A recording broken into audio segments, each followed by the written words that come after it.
Papa Jean, ang daming bastos ngayon ng mga kabataan, tsaka mga walang disiplina. Talagang sinabi mo pa.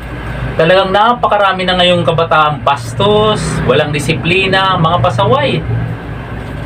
Pero sa akin, hindi uubra yung mga ganyan na kabataan.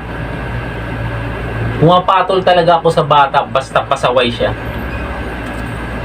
Anong ibig mong sabihin, Papa Jean? Alam mo, sa dati kong pwesto mayroon akong nakikita talagang pasaway na teenager. Siguro mga 11 to 12 years old siya. So kasi yung yung shop, katabi mga pedicab driver, tapos may mga tricycle. Kumbaga paradahan siya. Lagi kong nakikita yung bata na yan na mahilig manghingi doon sa mga pag hindi siya nabibigyan ng mga driver, talagang minumura niya. Minsan, tinatali niya yung gulong o kaya binabato niya. Talagang walang magawa yung mga driver ng pedicab at saka tricycle dahil bata pa nga, hindi na nila pinapatulan. Kaya kapag nakikita ko yun, talagang nanggagalaiti ako, kumbaga nanggigigil ako eh. Sabi ko sa isip ko, wag lang tong mapapatapat sa akin at talagang masasapok ko to. Kaya nga minsan nangyari, pumunta ako sa tindahan dahil yung tindahan katabi lang ng shop ko, may binili ako. Tamang-tama naman yung bata na yan, nandoon sa nakaupo sa sidecar. Nung bumibili ako, biglang lumapit. Sabi niya, libre mo naman ako, sabi sa akin. So sabi ko, ito na yung pagkakataon ko sa bata na to. Na talagang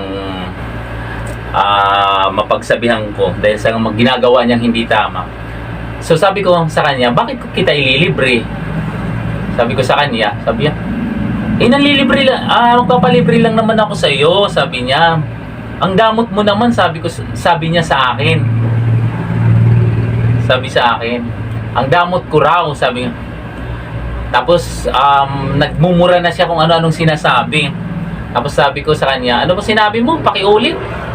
Damot mo. Naku. Sinapak ko bigla ng dalawang bisa. Pa! Pa! Dito at saka dito. Nagulat siya, sabi niya, bakit ko raw siya sinapak?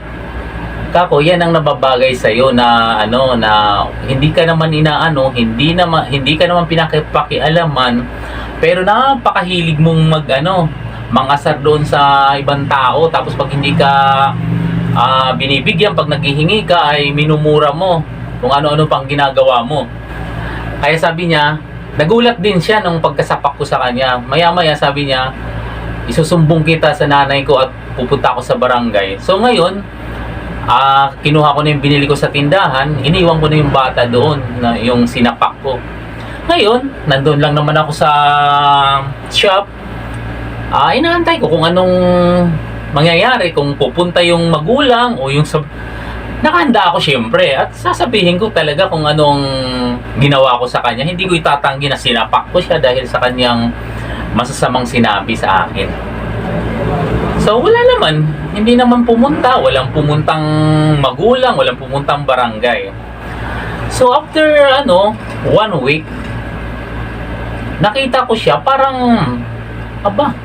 na siya, yung behave na, hindi na siya makulit doon sa, kaya nagtataka nga minsan yung mga nagtataka na yung hindi na siya yung nanghihingi tapos mumurahin.